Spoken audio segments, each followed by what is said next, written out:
ونستغفره ونؤمن به ونتوكل عليه ونعوذ بالله من شرور أنفسنا ومن سيئات أعمالنا من يهده الله فلا مضل له ومن يضلله فلا هادي له أشهد أن لا إله إلا الله وحده لا شريك له وأشهد أن سيدنا ونبينا وحبيبنا وشفيعنا ومولانا محمدا عبده ورسوله صلى الله على سيدنا محمد وعلى آله وأصحابه وسلم تسليما كثيرا أما بعد فأعوذ بالله من الشيطان الرجيم بسم الله الرحمن الرحيم ولا تلقوا بأيديكم إلى التهلكة وأحسنوا إن الله يحب المحسنين صدق الله العظيم وقال النبي صلى الله عليه وسلم لا ضرر ولا ضرار وقال النبي صلى الله عليه وسلم من ضار ضار الله به ومن شاق شاق الله عليه أو كما قال رسول الله صلى الله عليه وسلم சர்வ புகழும் புகழ்ச்சியும் வல்லவன் அல்லாஹ் ஜல்ல சுப்ஹானஹு வ தஆலாவுக்கே உரித்தாகட்டும். ஸலாத்தும் ஸலாமும் எங்கள் தலைவர் நம் ஈருலக வழிகாட்டி எங்களுடைய உயிரிலும் மேலான ஹஜ்ரத் முஹம்மது ரசூலுல்லாஹி ஸல்லல்லாஹு அலைஹி வஸல்லம் அன்னவர்கள் மீதும் அவர்களின் அஸ்ஹாபுகள் தாபிஊன்கள் தபு தாபியீன்கள் மேலும் முஸ்லிமான முஃமினான ஆண்கள் பெண்கள் அனைவர்கள் மீதும் உண்டாவதாக. அல்லாஹ் ஜல்ல சுப்ஹானஹு வ தஆலாவுடைய கட்டளைகளை கடமைகளை அவன் விரும்பக்கூடிய வடிவத்தில் அந்த ரப்புக்காக வேண்டி மட்டுமே எல்லா சந்தர்ப்பங்களிலும் எடுத்து நடக்குமாறும் அவன் விளக்கியவைகள் தடுத்தவைகள் நெருங்க வேண்டாம் என்று எச்சரித்தவைகள் அவனுக்கு விருப்பமில்லாதவைகள் ஒவ்வொன்றிலிருந்து முற்றுமுழுதாகவே தவிர்ந்து கொள்ளுமாறும் முதலாவதாக எனக்கும் அத்தோடு உங்களுக்கும் தக்வாவுடைய வசியத்தை ஞாபகமூட்டியவனாக இந்த குத்பாவை ஆரம்பிக்கிறேன். கண்ணியத்துக்குரியவர்களே, மதிப்புக்குரியவர்களே, அல்லாஹ்வின் நல்லடியார்களே, பெரியோர்களே, சகோதரர்களே,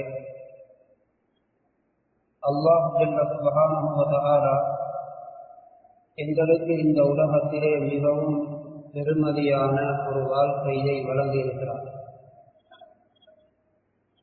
எங்களுக்கு வழங்கப்பட்ட இந்த மிகவும் பெருமதியான வாழ்க்கையை நாம் எல்லோரும் நிரந்தரமாக வாழப்போகின்ற மௌத்துக்கு பின்னால் உள்ள வாழ்க்கைக்கு மிகவும் பிரயோசனம் உள்ளதாகவும் மிகவும் லாபமுடையதாகவும் ஆக்கிக் கொள்வது எங்கள் எல்லோருடைய பொறுப்பும் கடமை. எங்களுக்கு வழங்கப்பட்ட இந்த பெருமதியான வாழ்க்கையை மௌத்துக்கு பின்னால் உள்ள நிரந்தரமான வாழ்க்கை நஷ்டத்துக்குரியதாக ஆகக்கூடிய வடிவத்தில் நாம் கழித்துவிட்டால் எங்களை போன்ற நஷ்டவாளிகளும் வேறு யாரும் இருக்க மாட்டார். எனவே ஒவ்வொரு மனிதனுடைய பொறுப்பும் என்னவென்றால், எனக்கு வழங்கப்பட்ட இந்த பெருமதியான வாழ்க்கையை எப்படி நான் மிகவும் பிரயோசனமுள்ள வாழ்க்கையாக ஆக்கிக் கொள்ளலாம். ஒரு மனிதன் இந்த உலகத்திலே வாழக்கூடிய வாழ்க்கையிலே மிகவும் பிரயோசனமான வாழ்க்கை என்னவென்றால், தானும் இந்த உலகத்திலே ஒரு நல்ல மனிதராக வாழ்ந்து கொண்டு தனக்கும் இந்த உலகத்திலே பிரயோசனமுள்ள ஒரு மனிதனாக வாழ்ந்து கொண்டு பிறருக்கும் பிரயோசனம் உள்ளவராக வாழ முடியுமாக இருந்தால் அதுதான் இந்த உலகத்திலே ஒரு மனிதன் வாழும் வாழ்க்கையிலே மிகவும் பெருமதியான சிறந்த வாழ்க்கை. ரசூலுல்லாஹி ஸல்லல்லாஹு அலைஹி வஸல்லம் சொன்னார்கள், கைருன் நாஸ் மை யன்ஃபஉன் நாஸ். மனிதர்களில் மிகவும் சிறந்தவர் ஏனையவர்களுக்கும் பிரயோசனம் உள்ளவராக இந்த உலகத்திலே வாழக்கூடியவர்கள். ஒவ்வொரு மனிதனும் யோசிக்கலாம், எனக்கு அல்லாஹ்வினால் வழங்கப்பட்ட எந்த நியமத்தின் மூலம் நான் பிறருக்கும் பிரயோசனத்தை உண்டாக்கலாம்.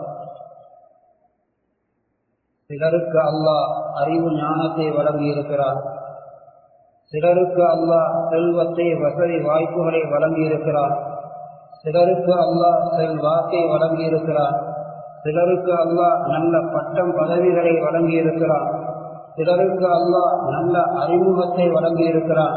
இப்படி எவரவர்களுக்கு என்ன என்ன நியமத்துகள் வழங்கப்பட்டிருக்கிறதோ அந்த ஒவ்வொன்றையும் வைத்துக் கொண்டு மனிதன் யோசிக்க வேண்டும், எனக்கு வழங்கப்பட்ட இந்த நியமத்தின் மூலம் நான் மாத்திரம் பிரயோசனம் அடையாமல் எப்படி பிறருக்கும் பிரயோசனத்தை உண்டாக்கலாம். இது ஒரு மனிதன் வாழக்கூடிய வாழ்க்கையிலே மிகவும் சிறந்த வாழ்க்கை, நிரந்தரமான மறுமைக்கு மிகவும் பிரயோசனமான வாழ்க்கை. அப்படி முடியாவிட்டால் குறைந்தது ஒரு மனிதன் பிறருக்கு தீங்கு ஏற்படுத்தி விடாமல் தன்னின் மூலம் பிறருக்கு லாபம் உண்டாக இல்லாவிட்டாலும் பரவாயில்லை, தன்னின் மூலம் எந்த ஒரு அடிப்படையிலும் பிறருக்கு எந்த வகையான தீங்கும் ஏற்படாமல் வாழுவதற்கு மனிதன் கட்டாயம் முயற்சி செய்தே ஆக வேண்டும். அல்லது பிறருக்கு வரக்கூடிய தீங்கை தடுத்து நிறுத்துவதற்கு முயற்சி செய்யக்கூடிய ஒரு மனிதனாகவாவது இந்த உலகத்திலே மனிதன் வாழ வேண்டும். அல்லாஹ்வுக்கு மிகவும் விருப்பத்தை ஏற்படுத்தக்கூடிய செயல்களில் ஒன்றுதான் ஒரு மனிதன் பிறருக்கு ஏற்படக்கூடிய ஒரு தீங்கை விட்டும் அவரை பாதுகாப்பதும் தடுப்பதும் அதற்காக வேண்டி முயற்சி செய்வது. இது அல்லாஹ்வுக்கு மிகவும் விருப்பத்தையும் சந்தோஷத்தையும் ஏற்படுத்தக்கூடிய அமல்களில் ஒன்று. அதே நேரத்திலே அல்லாஹ்வுக்கு மிகவும் கோபத்தையும் வெறுப்பையும் ஏற்படுத்தக்கூடிய பாவங்கள் ஒன்றுதான் ஒரு மனிதன் பிறருக்கு ஏதோ ஒரு வகையிலே ஒருவனுடைய மான மரியாதையிலே அல்லது ஒருவனுடைய சொத்து செல்வங்களிலே அல்லது ஒருவனுடைய உடந்தை உரிமைகளிலே ஒரு பாதிப்பு தீங்கு ஏற்படக்கூடிய முறையிலே நடப்பது இது அல்லாஹ்வுக்கு மிகவும் கோபத்தை உண்டாக்கக்கூடிய செயல். இந்த இரண்டு விடயத்திலும் ஹதீசுகளிலே நிறைய சொல்லப்பட்டிருக்கிறது. ஒரு மனிதனுக்கு ஏற்பட போகின்ற வர இருக்கின்ற ஒரு தீங்கை ஏற்பட்டு விடாமல் தடுத்த மனிதனுக்கு என்ன என்ன பிரயோசனங்கள் ஈருலகத்திலும் கிடைக்கிறது. அதே நேரம் ஒருவன் இன்னும் ஒருவருக்கு தீங்கு செய்துவிட்டால் அப்படி நடந்து கொண்டால் அதன் மூலம் என்ன என்ன பாதிப்புகளும் விளைவுகளும் இருக்கு. இதனால் தான் புறம் பேசுவதென்பது மிகவும் பயங்கரமான மோசமான பாவமாகவும் அல்லாஹ்விடத்திலே கடும் தண்டனைக்குரிய ஒரு குற்றம் என்பதாகவும் குர்ஆனிலும் ஹதீஸிலும் ஏன் கூறப்பட்டிருக்கிறது? ஒருவர் இன்னும் ஒருவரை பற்றி அவர் இல்லாத இடங்களிலே வேறொருவரிடத்திலே சில செய்திகளை சில விடயங்களை பேசுகிறார். அவர் அதனை கேள்விப்பட்டால் கவலைப்படுவார், மன வருத்தப்படுவார், விருப்பப்பட மாட்டார். இவர் என்னை பற்றி இவ்வாறு இவரிடத்திலே பேசியிருக்க கூடாது என்று ஆத்திரப்படக்கூடிய ஒரு செய்தியை பேசுகிறார். இதற்கு பெயர் புறம், தீபத். ஏன் இதை மிகவும் கடினமாக எச்சரிக்கப்பட்டு பயங்கரமான தண்டனைகள் சொல்லப்பட்டிருக்கிறது? இதன் மூலம் ஒரு மனிதன் மிகவும் பாதிப்படைகிறான். அவனுடைய மானம் மரியாதையிலே இதன் மூலம் மிகப்பெரிய தீங்கும் பாதிப்பும் ஏற்படுகிறது. அதனால் அல்லாஹு தஆலா அந்த பாவத்தை புறம் பேசுவதை தன்னுடைய பரிசுத்தமான குர்ஆனிலும் ஹராமாக்கி இருக்கிறார். ஹதீஸிலும் பயங்கரமான எச்சரிக்கைகள் செய்யப்பட்டிருக்கிறது. நீ இவ்வாறு பேசுவதன் மூலம் ஒருவனுடைய மனது நோவடைகிறது, அவனுடைய மானம் பறிபோகிறது, அவன் கவலைப்படுகிறான், அவனுடைய உள்ளத்திலே ஒரு கவலை அங்கே ஏற்பட்டு விடுகிறது. இந்த தீங்குக்கு நீ காரணமாகுவதன் மூலம் அல்லாஹ் உன் மீது வெறுப்படைகிறான். அதே நேரத்திலே ஒரு மனிதனுடைய மானம் மரியாதை அவருடைய குறையை பேசப்படக்கூடிய அந்த பேச்சின் மூலம் அவருடைய மானம் மரியாதை இல்லாமலாகிக் கொண்டிருக்கிறது. ஒருவர் இன்னொருவரை பற்றி ஒரு குறை பேசுகிறார், அவரின் மூலம் நடந்த ஒரு தவறை சொல்லி அவருடைய மரியாதையை குறைக்கிறார், அவரை பற்றியுள்ள மதிப்பை அதன் மூலம் இல்லாமலாகிறது. அப்படியான ஒரு செய்தி பரவி கொண்டிருக்கிறது. இப்பொழுது ஒரு மனிதன் யோசிக்கிறார், இதை நிறுத்த வேண்டும். அவர் உண்மையிலே தவறு செய்திருக்கலாம், பிழை செய்திருக்கலாம், அவரின் மூலம் இந்த தவறு நடந்ததுதான் என்றாலும் அவரும் மனிதன் மனக்கல்ல. ஆனால் அவர் கண்ணியத்துக்குரியவர், அவருக்கும் மனைவி பிள்ளைகள் இருக்கிறார், அவருடைய உறவிலும் கண்ணியமானவர்கள் இருக்கிறார்கள். இவரை பற்றி இப்படி ஒரு செய்தி சமூக வலைதளங்களிலே அல்லது ஊரிலே அல்லது பல இடங்களிலும் பேசப்படுவதன் மூலம் அவருடைய மரியாதை இல்லாமலாக இருக்கிறது. எனவே இதை நிறுத்த வேண்டும், இந்த செய்தி பரவாமல் நான் தடுக்க வேண்டும், அவருடைய மானத்தை மரியாதையை பாதுகாக்க வேண்டும் என்பதற்கு ஒருவன் பேசுகிறார், என்பதற்காக வேண்டிய ஒரு செய்தியை வெளியிடுகிறார், என்பதற்காக வேண்டி அவர் முயற்சி செய்கிறார். மானம் போய்கொண்டிருக்கக்கூடிய ஒரு மனிதனின் மானத்தை பாதுகாப்பதற்காக வேண்டி ஒருவர் முயற்சி செய்கிறார். அல்லாஹ் இதன் மூலம் சந்தோஷம் அடைகிறார். இப்படியான மனிதனுக்கு அல்லாஹ் கொடுக்கும் நன்மை என்ன? ஸல்லல்லாஹு அலைஹி வஸல்லம் சொன்னார், மன் பத்த அன் இறுதி அஹி கான ஹிஜாபம் மினன் நார். ஒரு சகோதரனுடைய மானத்தை மரியாதையை பாதுகாப்பதற்கு ஒருவர் முயற்சி செய்கிறார். அந்த மானம் மரியாதை போகக்கூடிய இடத்திலே அதனை தடுத்து நிறுத்தி பாதுகாத்தால் அல்லாஹ்வுக்கு வரக்கூடிய சந்தோஷத்திலே அவனுக்குரிய நரகத்துக்குரிய செயல்களை எல்லாம் மன்னித்து அந்த செயலை அவனுக்குரிய நரகத்தின் திரையாக ஆக்கி அவனை சுவர்க்கவாசியாக்குகிறார். ஒருவனுக்கு ஏற்பட்டு கொண்டிருந்த ஒரு தீங்கை தன்னுடைய முயற்சியின் மூலம் தடுத்து நிறுத்தினார் அல்லது அதற்கு முயற்சி செய்தார். ஒருவன் ஒரு மனிதனுடைய குறையை கண்டுவிட்டு அதை இன்னும் ஒருவரிடமோ 2 பேரிடமோ பலரிடமோ நண்பர்களிடமோ பேசுகிறார். யாரிடத்திலும் சொல்ல வேண்டாம், உன்னிடத்தில் மாத்திரம் சொல்லுகிறேன் என்று சொன்னாலும் அது அடுத்தவனுடைய குறையை அம்பலப்படுத்துவதுதான். இல்லை, அவன் நம்பிக்கையான என்னுடைய நண்பன் என்பதனால் தான் அவரிடத்திலே சொல்லேன் என்று கூட சொல்லுவதற்கு மார்க்கத்திலே அனுமதி இல்லை. குறையை சொல்லுங்கள். ஒருவனுடைய தந்தையிடத்திலே போய் அந்த மகனை அவர் திருத்துவதற்காக வேண்டி குறையை சொல்லலாம். அவருடைய ஆசிரியரிடம் ஒத்தாவிடம் போய் சொல்லலாம். அந்த மாணவனை கண்ணியமாக அவர் திருத்தி எடுப்பார் என்பதற்காக வேண்டி, அல்லது ஊரிலே செய்த ஒரு குறை, இது ஒரு மோசமான ஒரு செயல், இது தடுத்து நிறுத்தப்படாவிட்டால் ஊரே சீரழிந்துவிடும் என்று இருந்தால் முறையாக நிர்வாகத்திடம் ஒப்படைத்து அதனை அமானிதம் பேசி அந்த குறையை இல்லாமலாக்கலாம். எந்த ஒரு தேவையும் இல்லாமல் வெறுமனை பொழுதுபோக்கு வேண்டி அல்லது வெறுமனே ஏதோ ஒன்றை பேசுவோம் என்பதற்காக வேண்டி இன்னும் ஒருவருடைய குறையை பேசினால் இது அல்லாஹ்வுக்கு வெறுப்பை உண்டாக்குகிறது. ஹதீஸிலே வருகிறது, ஒருவன் இன்னும் ஒருவருடைய குறையை அம்பலப்படுத்தினான்,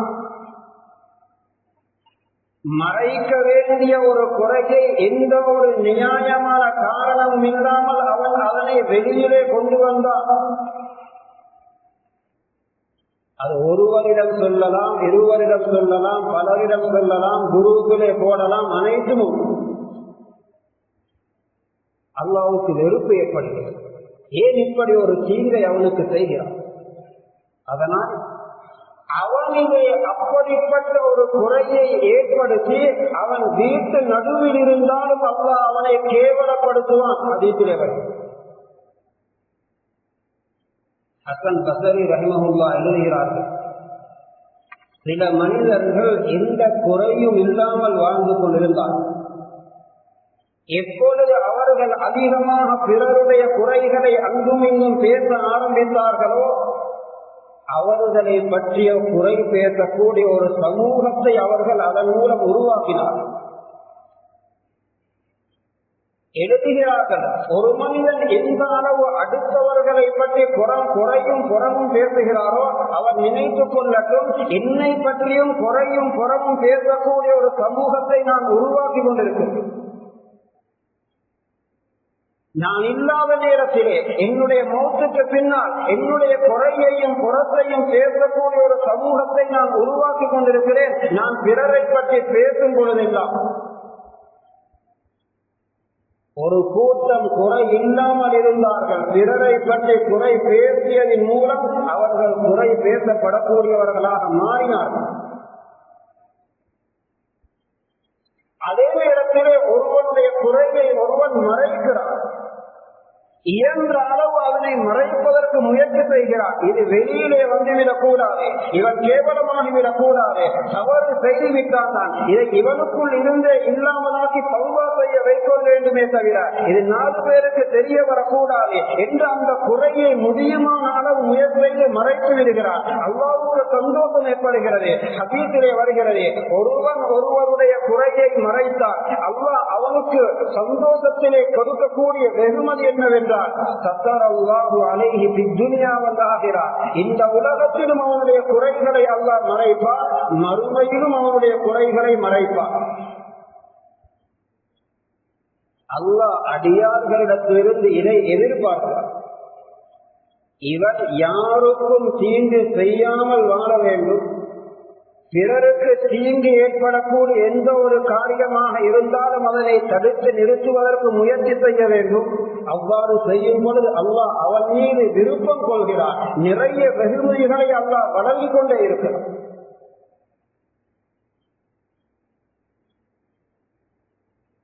அல்லாமா இப்னு குதாமா ஹம்பலி ரஹிமஹுல்லாஹ் தன்னுடைய தவ்வாபி என்ற கிதாபிலே எழுதுகிறார், ஹஜ்ரத் மூஸா அலைஹிஸ்ஸலாம் அவர்களுடைய காலத்திலே மழை பொழியவில்லை.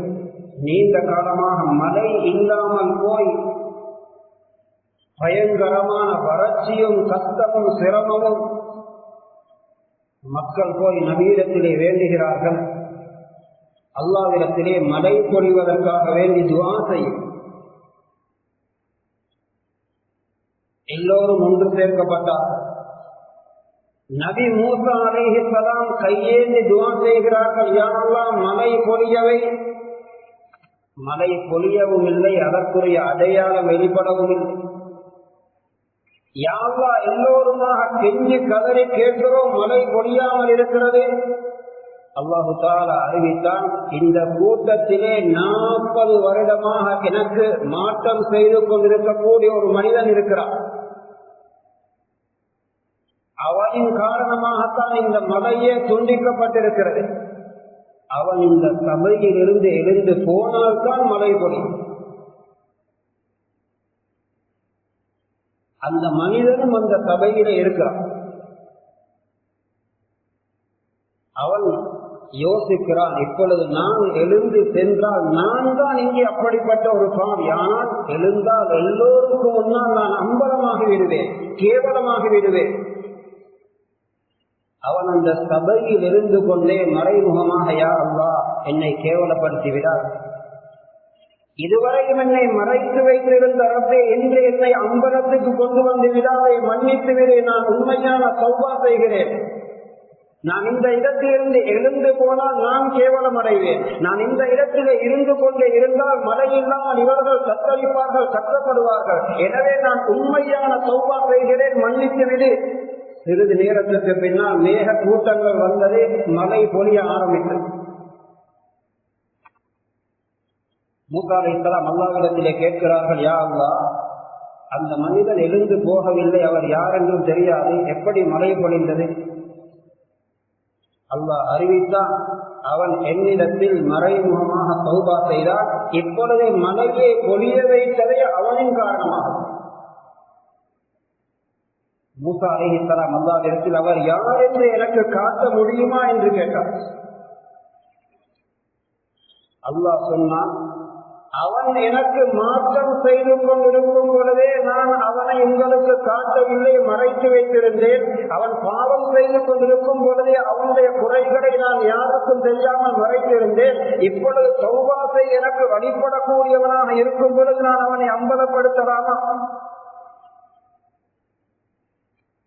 அந்த சம்பவத்தின் இறுதியிலே இப்னு குதாமா ஹம்பலி எழுதுகிறார்கள், இப்படியும் ஒரு செய்தி வருவதாக, நானே பிறரை பற்றி கோல் பேசுவதை தடுத்துவிட்டு அவனை பற்றி உங்களிடத்திலே நானே கோல் சொல்ல முடியுமா என்றும் அல்லாஹ் கேட்டார்.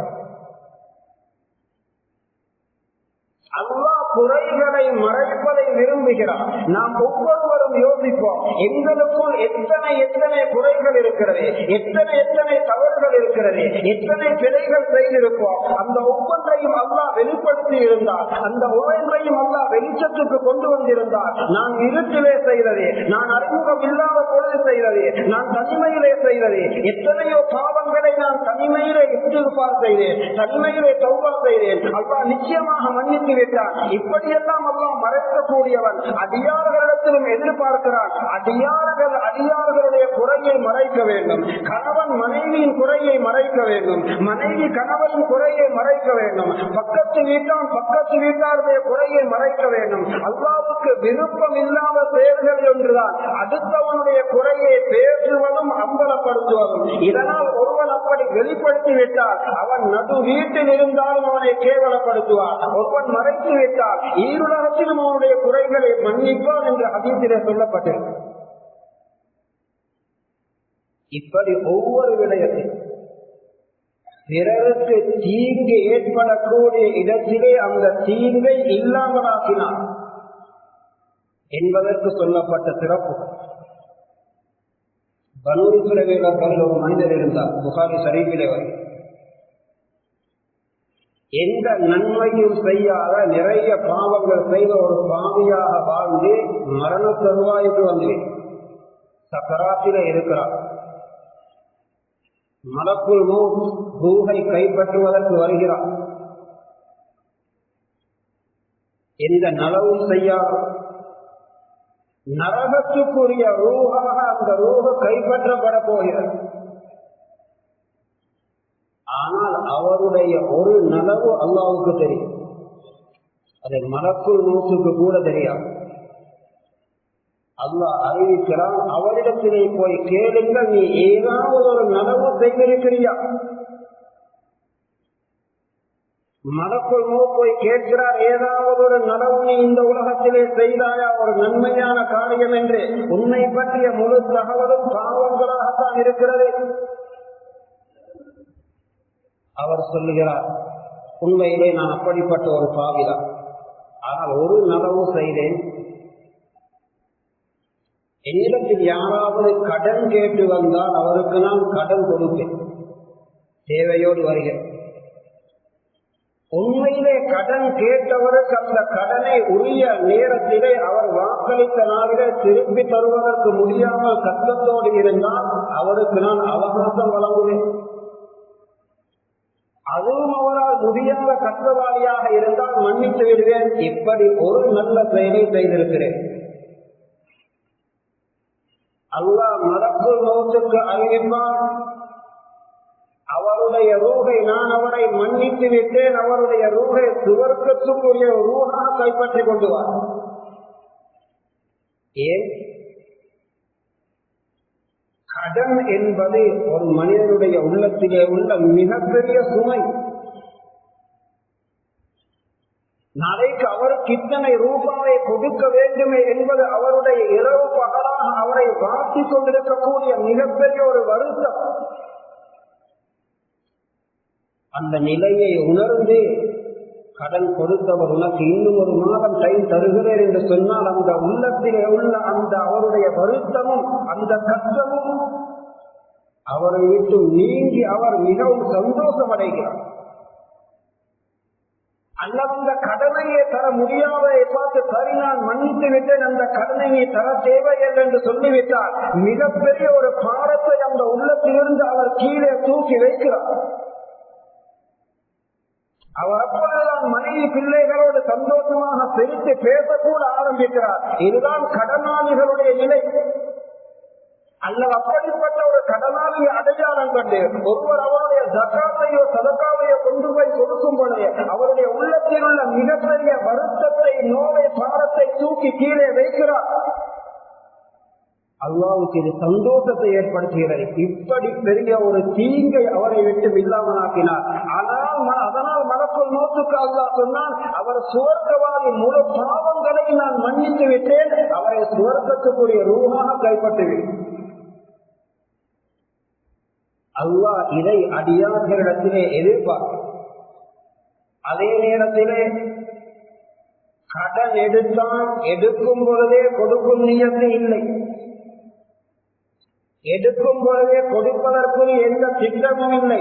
எடுப்போம், பிறகு யோசிப்போம், அல்லது என்னவாவது செய்து கொள்வோம், ஏதாவது காரணங்களை சொல்லி காலத்தை கொண்டு போவோம் என்றுதான் எடுக்கிறார். கொடுக்கும் நியத்தே இல்லை, கொடுப்பதற்கு முயற்சியும் செய்யவில்லை, அதற்கான எந்த ஏற்பாடுகளையும் செய்வதற்கு தயாராகவும் இல்லை. அப்படியே நொண்டி காரணங்களை சொல்லி இழுத்தடுத்திக் கொண்டே இருந்தார். கடனை கொடுக்காமலே மரணித்தார். இவனை அல்லாஹ் விடமாட்டார். ஹதீஸிலே வருகிறது, கியாமத்துடைய நாளில் அந்த மனிதனை அல்லாஹ் எழுப்புவார். அவனிடத்திலே கேட்பான், நீ நினைத்தாயா என்னுடைய அடியானுக்குரிய ஹக்கை நான் உன்னிடத்திலே வாங்கி கொடுக்க மாட்டேன் என்று?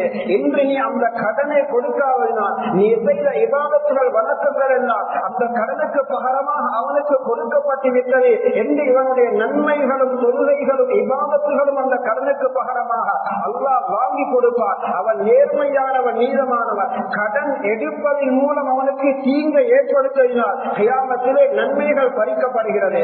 தர வேண்டிய கடனை கஷ்டவாதிக்கு இல்லாமலாக்கினால் இவருடைய பாவங்கள் மன்னிக்கப்பட்டு சுவர்க்கத்திலே நுழைவிக்கப்படுகிறார். தீங்கை யாருக்கும் செய்ய முடியாது. தீங்கை இல்லாமலாக்கினால் அதன் மூலம் அல்லாஹ் சந்தோஷப்படும். அநியாயத்தை அல்லாஹ் யாருக்கும் விடப்படும். ஹதீஸிலே வருகிறது, மன் கதா மீராத அஹில் முஸ்லிம் கதா அல்லாஹு மீராதஹு மினல் ஜன்னah. இந்த உலகத்திலே அனந்தர சொத்தை சரியாக பிரித்து கொடுக்க வேண்டியவர்களுக்கு முறையாக கொடுக்காமல் யாரோ ஒருவர் அதனை தடுத்துக் கொள்ளலாம். தன்னுடைய சகோதரனுக்கு அல்லது சகோதரிக்கு அல்லது உறவிலே உள்ள அனந்தரக்காரனுக்கு போக வேண்டிய ஒரு பகுதியை ஏதோ ஒரு முறையிலே கொடுக்காமல் அதனை துண்டித்தார்.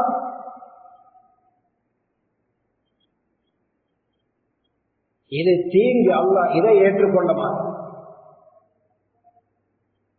அந்த அனந்தர சொத்தாகிய உலகத்திலே உள்ள அந்த காணி துண்டை கொடுக்காவிட்டார், அந்த வீட்டு துண்டை கொடுக்காவிட்டார், அந்த கடை துண்டை கொடுக்காவிட்டார், அந்த சில லட்ச ரூபாக்களை இந்த உலகத்திலே இது அனந்தர சொத்து என்ற அடிப்படையிலே இது சகோதரனுக்கு போக வேண்டியது, இது சகோதரிக்கு போக வேண்டியது என்பதை உணர்ந்து அவன் செயல்படவில்லை என்றால் இதை எழுதி வைக்கப்படும். கியாமத்துடைய நாளிலே அதற்கு பகரமாக இதை அல்லாஹ் வாங்கி கொடுப்பான்.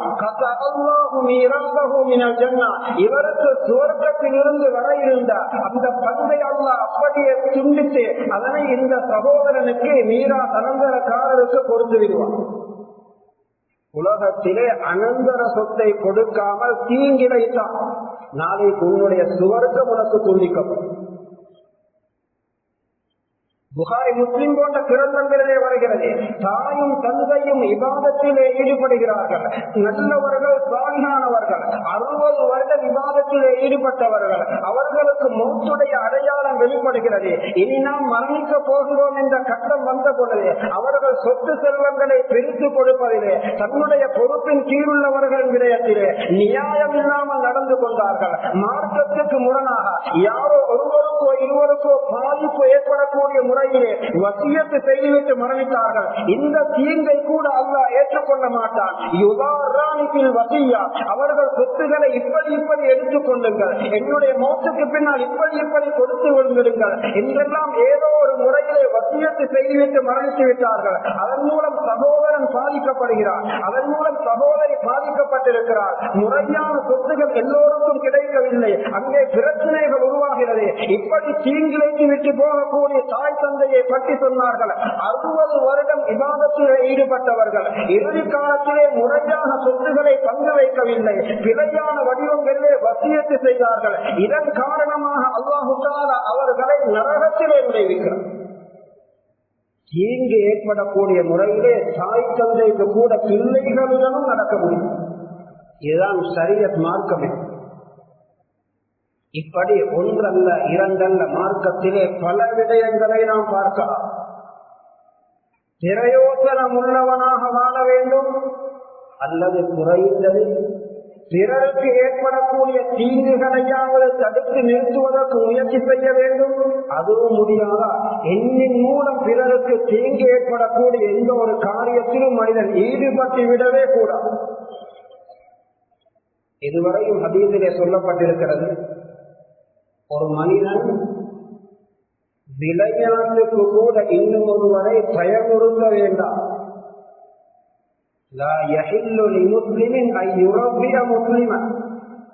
ஒரு மனிதன் இன்னும் ஒருவரை ஜோக்குக்கு விளையாட்டுக்கு கூட அவன் சிரிக்கிடக்கூடிய முறையிலே நடந்து கொள்ளக்கூடாது. சஹாபாக்கள் பிரயாணம் செய்த பொழுதே ஒரு சஹாபி தூங்கி இருந்தார். அவருடைய கயிறை ஒன்றோ அவருடன் சேர்த்து இன்னும் ஒன்றிலே கட்டிவிட்டார்கள் ஜோக்குக்காக, அல்லது அந்த கயிறை எடுத்து ஒழித்து விட்டார். அவர் இருந்தவுடன் பயந்து விட்டார், திடுக்கிட்டு விட்டார். செய்தது ஜோக்குக்காக வேண்டி, நகைச்சுவைக்காக வேண்டி. ஆனாலும் அவர் பயந்து திடுக்கிட்டார். என்ன நடந்தது? நபி ஸல்லல்லாஹு அலைஹி வஸல்லம் அப்பொழுதுதான் சொன்னார்கள், இப்படி நீங்கள் ஒருவர் திடுக்கிடக்கூடிய பயப்படக்கூடிய முறையிலே விளையாட்டுக்கும் செய்வது ஹராம் என்றார். ஏன் சில நேரங்களில் அது கூட பயங்கர விபரீதங்கள் ஏற்பட்டது. ஒரு பகுதியிலே நடந்த உண்மையான செய்தி, இலங்கையில் அல்ல வெளிநாட்டிலே. ஒரு வீடு, அந்த வீட்டுக்கு முன்னால் மெயின் ரோட். மனைவி வீட்டுக்குள்ளே பொருள்களை எடுத்துக்கொண்டு வருகிறார், மேல் மாடிக்கு ஏறுகிறார். கணவன் அவளை பயமுறுத்தும் நோக்கத்திலே விளையாட்டுக்காக ஒளிந்திருந்து விட்டு சத்தமிட்டுக் கொண்டு பாய்ந்தார். மனைவி திடீரென்று அந்த சத்தத்தை கேட்டவுடன் யாரெவர் என்று விளங்கவில்லை, திரும்பி ஓடினார் வீட்டுக்கு வெளியிலே. அவளுக்கு என்ன நடந்தது என்று விளங்கவில்லை. அவள் பாதை நடுவுக்கு சென்றால் வேகமாக வந்த ஒரு காருக்கு பட்ட அந்த இடத்திலே அவள் மரணித்து விட்டார். நபி ஸல்லல்லாஹு அலைஹி வஸல்லம் சொன்னார்கள், விளையாட்டுக்கும் பயமுறுத்த வேண்டாம். விளையாட்டுக்கு பயமுறுத்தியது தன்னுடைய மனைவியே சாகக்கூடிய மரணிக்கக்கூடிய நிலைக்கு வந்துவிட்டதா? பிறருக்கு தீங்கு ஏற்படும் என்பதிலே அணுவளவும் கூட இந்த மார்க்கத்திலே அனுமதிய கூடாது.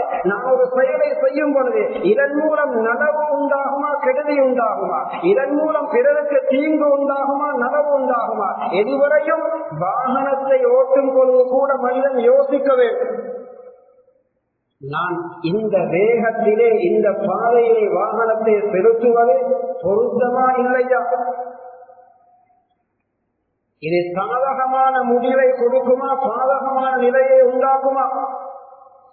இவ்வளவு வேகமாக நான் இந்த பைக்கிலே, இந்த பிரிவிலே, இந்த வேகிலே, காரிலே இவ்வளவு வேகமாக போவது, இவ்வளவு வேகமாக வாகனத்தை செலுத்துவது, இது ஆரோக்கியமானதா ஆரோக்கியமற்றதா? இது முன்பின்னாகிவிட்டால் சில வேளை ஒரு பெண் விதவையாகலாம், எத்தனையோ பிள்ளைகள் அனாதையாகலாம், குடும்பங்கள் கண்ணீர் வடிக்கக்கூடிய நிலை வரலாம். அல்லாஹ்வுடைய முடிவுதான். ஆனாலும் அந்த தீங்குக்கு நீர் காரணமாகி விட்டீரே, இது அல்லாஹ்விடத்திலே தண்டனைக்குரிய குற்றம். வேண்டும் என்று செய்திருந்தார். ஒரு வாகனத்தை செலுத்தும் பொழுது கூட யோசிக்க வேண்டும், இந்த அவசரமான என்னுடைய ஓட்டும் இந்த விதம் ஆபத்தை உண்டாக்கும் என்று இருந்தால் அந்த வரரை தவிர்த்து கொள்ள வேண்டும். என்னுடைய மடத்தனத்தினாலும் பிழையினாலும் இப்படி ஒரு அநியாயம் தீங்கு யாருக்கும் ஏற்பட்டுவிடக் கூடாது. இதனால் தான் சொன்னார்கள், நீ ஒருவனுக்கு பிரயோஜனத்தை உண்டாக்காவிட்டாலும் பரவாயில்லை, ஒருவனுக்கு தீங்கு செய்து விடாதே. இல்லம் தம்தஹு ஃபலா ததும்மஹு, நீ ஒருவரை பாராட்டாவிட்டாலும் பரவாயில்லை, ஒருவரை நீ கேவலப்படுத்தி விடாதே. இல்லம் துக்ரிஹு ஃபலா ததும்மஹு, நீ ஒருவரை சந்தோஷப்படுத்தாவிட்டாலும் பரவாயில்லை, ஒருவரை கவலைக்குள் ஆக்கி விடாதே. எனவே அல்லாஹ் ஜல்ல சுப்ஹானஹு வ தஆலா இந்த உலகத்திலே பிறருக்கு நலவு செய்யக்கூடியவர்களாகவும் எங்களை ஆக்கி வைப்பானாக. அவரால் பொறுத்து கொள்ளப்பட்ட நல்லோர்களாக ஆக்கி வைப்பானாக. எங்கள் எல்லோருடைய இறுதி முடிவுகளையும் சிறப்பாக ஆக்கி வைப்பானாக.